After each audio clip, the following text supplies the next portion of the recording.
Hello, everybody, and welcome to another adaptation deep dive here on the channel. I guess this is arguably the first one, depending on how you look at my deep review of the first episode of Cursed. But today, I wanted to talk about something that is often mentioned in fantasy circles, and that is how the Lord of the Rings trilogy has become this monolith of not only fantasy and yet entertainment, and what exact factors came together to result in this masterpiece from specifically the perspective of a mega fantasy fan. Because let's be honest, a bunch of journalists who watched the movies and maybe read the books have done a ton of articles over the last 20 years about the Lord of the Rings movies and their influence and success. That's been talked about to death. I want to talk about it through the lens of a fantasy nerd. What made these movies transcend the genre and bleed out into the wider landscape of entertainment to become one of the most respected and award-winning film series ever. Because it is absolutely not overstating things to say that the Lord of the Rings trilogy is a cultural entertainment touchstone series, on the same level of the Harry Potter movies, obviously, of Star Wars, and debatably the greatest films of all time. They raked in the Oscars and were box office smashes. All three films are widely regarded as must-watches from even the most hardcore fantasy film snobs and critics, to the point where the mega fans rewatch the extended editions all together in a row multiple times a year and have no complaints in doing so.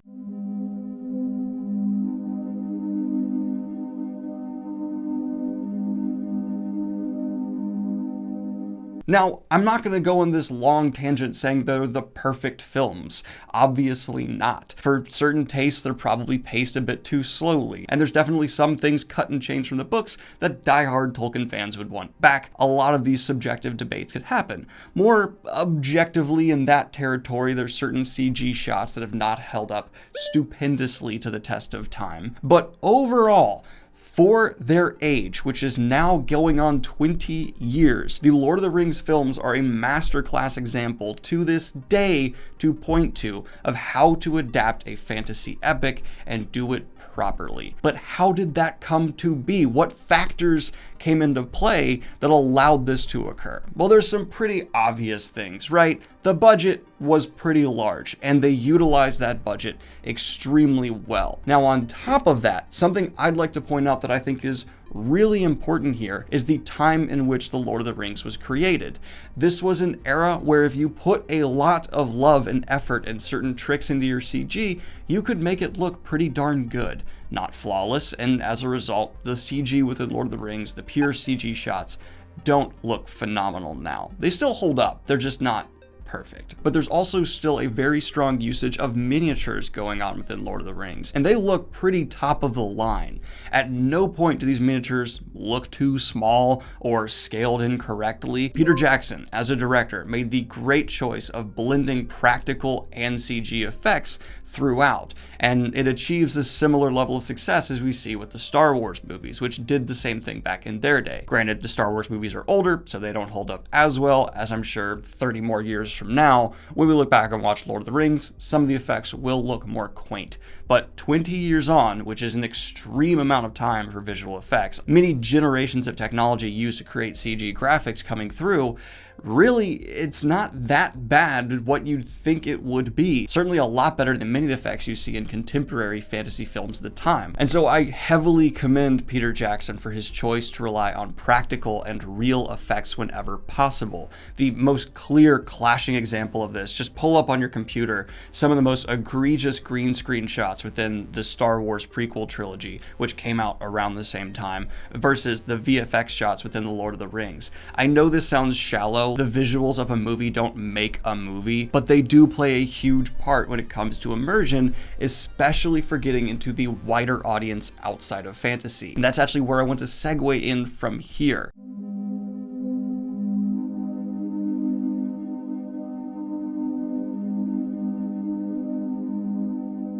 I think this is a bigger thing than a lot of people will credit it for. It was rare before the Lord of the Rings movies for a fantasy film to capture a massive audience outside of fantasy fans. Not unheard of, it happened for sure, but to achieve the box office levels of The Fellowship, Two Towers, and Return of the King was basically unheard of for a fantasy movie. And so I kind of started doing some research. How did Lord of the Rings manage to capture so many people who were outside of the typical fantasy circles? Well, the Lord of the Rings name was big. Lord of the Rings is a big name in the world of literature, even outside of fantasy. So when they're going to be adapted and the early reviews and trailers are coming out or saying it's good, go see it, that's going to already bring in more than just your typical fantasy crowd. But that doesn't account for the crazy level of success these films had. And I think that partially ties into that first point I was hitting on, the immersion and look of it. Never, and I will say this boldly now, never in the history of cinema up until the Lord of the Rings movies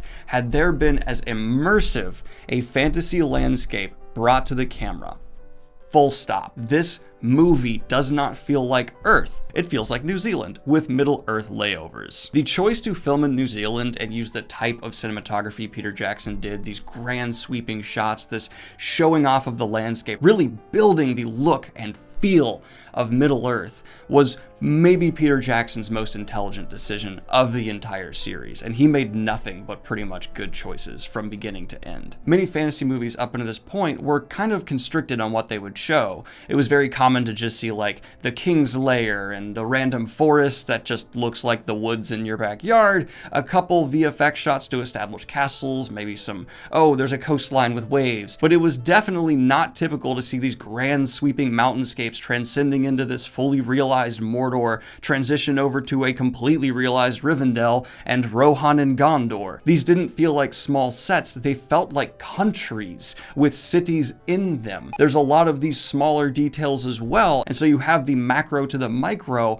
feeling like this is an entirely new experience. So I do believe for the larger audience coming into these movies, this didn't feel like some cute fantasy film. This felt like a whole new world immersive experience on a level they had not seen before. Now, I will say, there are other fantasy movies before this that came close. I'm just saying every single one of these elements came together to greater effect for all three movies than anything that had ever seen visually before for a fantasy adaptation. And that is largely due to the budget that was provided to Peter Jackson and the crew. I know it sounds shallow and crappy to talk about how money buys quality of film, but you could not. It is physically impossible to create an as immersive and rich Lord of the Rings experience without quite a bit of cash provided to you. Peter Jackson used that cash effectively. Let's talk about him real quick.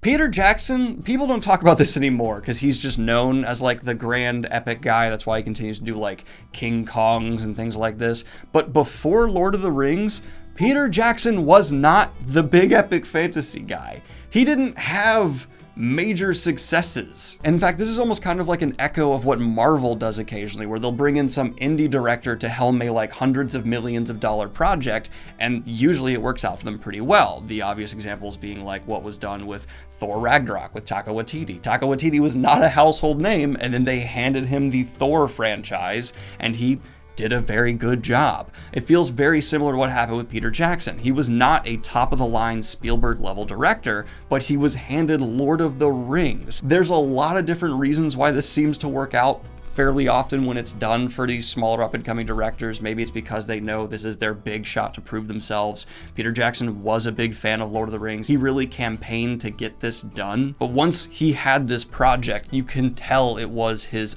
all or nothing. Peter Jackson immersed himself in this world to such an extreme extent, it just became what he lived and breathed during the production process. And the payoff from that is extraordinary. Having someone who is a mega fan, someone who lives and breathes the series, pointing the camera, making the decisions of how this is going to come to life will pay off massively. And there's another addition of they shot it all at once. This was filmed between 1999 and 2000. They didn't break filming really hardly at all during that time period. They just created The Lord of the Rings. No one could get distracted, other offers, get burned out. They just lived and breathed this series from start to finish. Something that I actually think is one of the few advantages, not that there's many more besides this, but one of the few advantages still of creating a movie adaptation of a fantasy franchise if you decide to film all at once, rather than a TV show that has to span 5+ seasons and you're not going to be able to keep everyone completely immersed. People are going to do other things with their careers, then come back. This level of every single person in the process is now just in this world till they're finished, I think had extreme benefits for the whole cast. Let's talk about this cast. Everything I've talked about up until now is pretty much just direct calls in adapting Lord of the Rings that worked really well. And so is casting the Fellowship and everyone around them. But casting is a tricky business. You're not always 100% sure that the person who auditioned well is actually going to show up and do a phenomenal performance from A to Z. They had the extreme luck and benefit of every single actor giving it their all and being what they expected. Correction. So Stuart Townsend was actually originally cast for Aragorn, and then once they were out there, Peter Jackson realized he needed someone older to play the role. So then he went and got Viggo Mortensen. This is pretty well known among Lord of the Rings fans. I just blanked on it. But yeah, they actually did have to recast, and I'm pretty sure we're all glad they did. No offense, Stuart Townsend, you're great. But you know, Viggo Mortensen literally is Aragorn. I don't think there's a weak performance in a major role for Lord of the Rings, and they have the benefit of certain actors now just being synonymous with the role because they did such a great job that people just affiliate them with it forever. Whether it's Viggo Mortensen's Aragorn, Ian McKellen's Gandalf, Christopher Lee's Saruman, or Elijah Wood's Frodo, I could just pretty much name the whole Fellowship. All of them became those roles and were so well shot, performed, costumed, everything came together that the audience kind of just forgets, even though it's Ian McKellen, that's Ian McKellen. You just believe he's Gandalf because the casting is so on point. That's not even mentioning the fact that the character of Gollum was performed masterfully by the legend Andy Serkis, but it was a computer-created character on the level and likes of which no one had ever seen before. Yes, there had been computer-created stuff like that, but not a humanoid that still looks good today going in and watching this trilogy. Not perfect, it's been done better. The MCU is the king of creating people with computers, blah blah blah, Thanos. But it doesn't look awful, and it's 20 years old! Do you look at the other CGI created characters of that time? They're terrible! Combine that with a director who wants to get this project done, it's something he's passionate about, and is willing to immerse himself in this world, that becomes a heart that everything else I talked about previously builds around. This cast then is set in this world, which is shot in this way, which is given the budget it needs with the effects required to really recreate Middle Earth. I'm not dismissing any other fantasy adaptation, whether it's Harry Potter or Game of Thrones. They all did a very good job in certain ways, but I would debate anybody that no other fantasy adaptation has immersed its audience in the world on the level of this trilogy. And we as fans, unfortunately, have the ability to then compare Middle Earth done poorly with Middle Earth done fantastically with the Hobbit trilogy.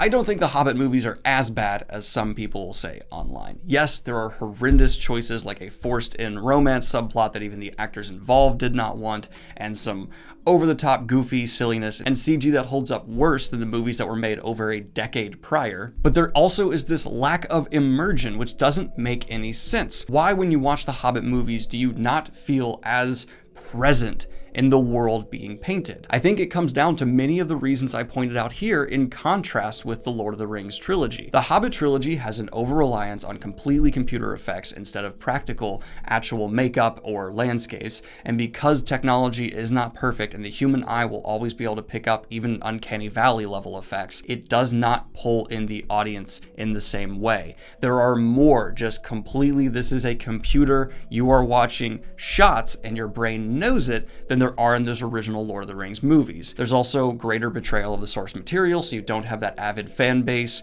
really trying to hype it up and praise it, which then will bring in a larger audience when they know the fans are happy. And Peter Jackson, if I'm being completely honest, just doesn't seem, as a director to me, watching the Hobbit movies, as inspired, as eager to bring the world to life. It almost felt like the Lord of the Rings trilogy was climbing this grand mountain, and the Hobbit trilogy felt like someone had installed a ski lift, and you're just kind of being brought to the top with none of the same epic journey. It's just like, yeah, we need to do this again. It's been done before. Hey, here you go. Now you've got it. There's not the same satisfaction. When comparing these two trilogies as well, I think it's blisteringly apparent that pre-production played a significant role in the Lord of the Rings overall execution, which allowed them to create all these effects and miniatures that were just absolutely perfect for what needed to be done, whereas comparing to The Hobbit, and it just feels like everything was moved and pushed along, and that's why there was more reshoots and forcing in this romance at the end. The studio involvement pre-production on Lord of the Rings trilogy, I think, was massive, as well as just the score for the Lord of the Rings movies, I think, holds up far better than the Hobbit score. The Hobbit score is not bad, I'm not trying to dismiss it, but the Lord of the Rings music is just scene after scene of just, you will recognize not only that piece, but the story beat it's tied to or the character it's meant to be with. It was crafted with such care, whereas the Hobbit score, you'll probably recognize some stuff, but the stuff you recognize is largely pulling from the music that was originally crafted for the Lord of the Rings movies. Lord of the Rings was in pre-production for 3 years before they began filming. Peter Jackson was obsessively planning out every minuscule detail, even hiring multiple editors to edit the film so no one would be overburdened. He didn't want to overwork anybody. This was a passion project where he got the best of the best to handle as much as they could and move on from there. The Hobbit movies, on the other hand, are notorious for Peter Jackson tinkering and changing things up into the last moment because he just wasn't happy or satisfied. And I think that's pretty obviously because they didn't plan them as well. It was just this, wait, we need to make Hobbit a trilogy? It's one book. Oh, we're gonna make a page and a half, a full movie. There's a whole other video I could make here about studio involvement in the Hobbit movies and how it just resulted in that story not being told well. But that's not what this is about. This video is about the success of the original Lord of the Rings movies, and I think I've touched on many factors here that played a tremendous role. And there's a ton more you could bring up, but now I want to specifically end with talking about the legacy these movies have left, because they are still the golden touchstone of what to compare a successful fantasy adaptation to.